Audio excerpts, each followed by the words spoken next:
This is a very important bill that it was going to address the needs of our first responders, police officers and firefighters who encounter, in many cases, horrific and unsafe conditions on the job, and pay for that cumulatively over time with injuries and damage to their health. So this is a bill that now combines two particular issues, and that is in terms of recognizing the impact of mental stress and trauma, and also the severe problems caused by exposure to chemicals by firefighters that often cause in heightened likelihood of certain kinds of cancers. And those had been two separate concepts. They're now being combined in one bill dealing with both the issues related to post-traumatic stress disorder and also a presumption in terms of the job-related nature of certain cancers for firefighters. We're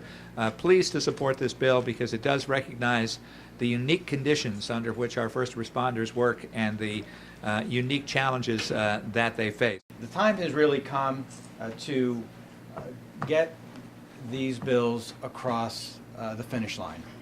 It is extremely important for us as a state that we recognize the effects of PTSD on our police officers. We have to ensure that we not only take care of our finest for their physical injuries, but we also have to recognize the fact that we value mental health as well. And this legislation begins that process of recognizing the effects of PTSD and how that impacts police officers around the state, and how we can ensure that we have mental health coverage for folks who sign up for a very dangerous job, but those who also see gruesome things that many times many of us would never want to see in our lifetimes.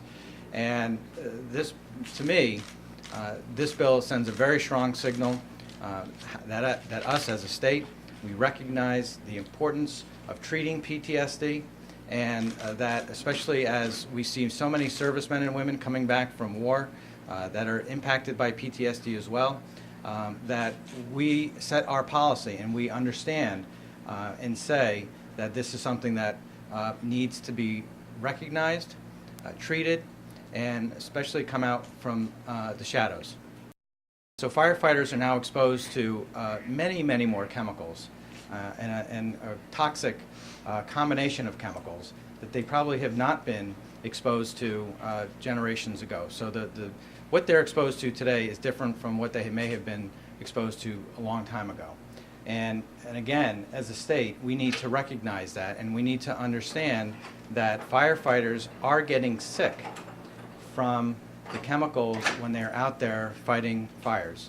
They are our bravest, and we need to stand up for them and to say that if they're exposed to the chemicals and they're exposed while they're fighting to save our lives, we need to honor their work and their sacrifice, and we need to honor and understand the dangerous element of their jobs that they have. It's not something that we can continue to ignore. No one is asking for a free handout. They're asking to be treated like the professionals that we expect them to be.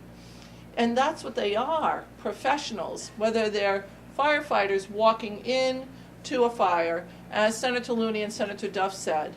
The fact is that they go into places where none of you want to be. None of you want to be. And they go there to pull out our children and our moms and our dads and our pets and to protect our property, and they never stop. They don't question it, they just do it.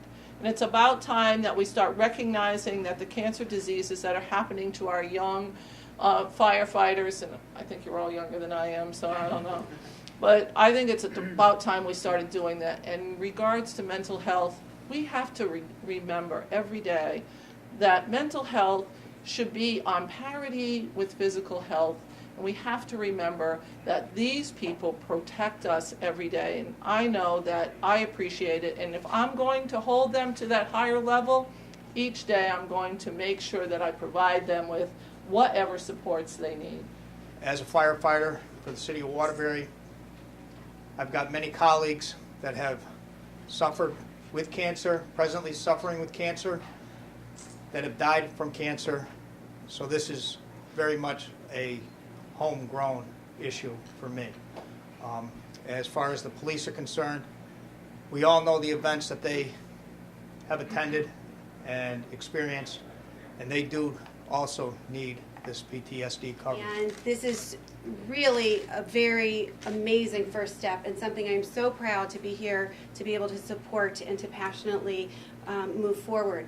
And I also wanted to say, as far as the firefighters, that I am finally given an opportunity to give back to someone who has done so much for me, and that would be firefighter Greg Polanski of Meriden. Greg was a very good friend of mine. He's somebody who never said no to any kind of help, professional or personal, and just last year he passed away from brain cancer from being a firefighter. So I thank you for the opportunity to support those who have supported me. This is a great effort, I think, to support people that we've put out to do jobs that we normally wouldn't. I think we get a better employee when police and fire know that they have coverage to protect their family should they get injured. I really do. You know, we give awards out for Fireman of the Year, and you guys don't even want to take those awards because you say it's your job. But behind those badges are people. And we have a responsibility to you to make sure you're afforded the protections that you need when you're going in to do your job. I think it's an important part of what we do as government. Clearly, there are costs that are associated with this. The tipping point for me, one of the tipping points for me, frankly, was having a conversation with State Representative Joe Varenja, who's a retired West Hartford police officer. You know, there's some banter about abuse and cost, and he said, so what'd your town pay for overtime in snow removal this past horrific winter that we had? And how do they budget for that? And, you know, it was a big expense. And this could be a big expense for cities and towns. But I think it's an appropriate expense because it provides protection that people need to do an effective job. Who do we ask when we're in our biggest time and greatest time of need, the police and the fire? The police officer bill with the PTSD, some people may, the critics will say, well, that's what you signed up for. And if you ask any police officer, they'll tell you, you're right, that is what we signed up for. We're there out on a daily basis putting our lives on the line. But sometimes the repetitiveness of going to these scenes and seeing some of these gruesome sights add up time after time after time. And sometimes it's just that singular event.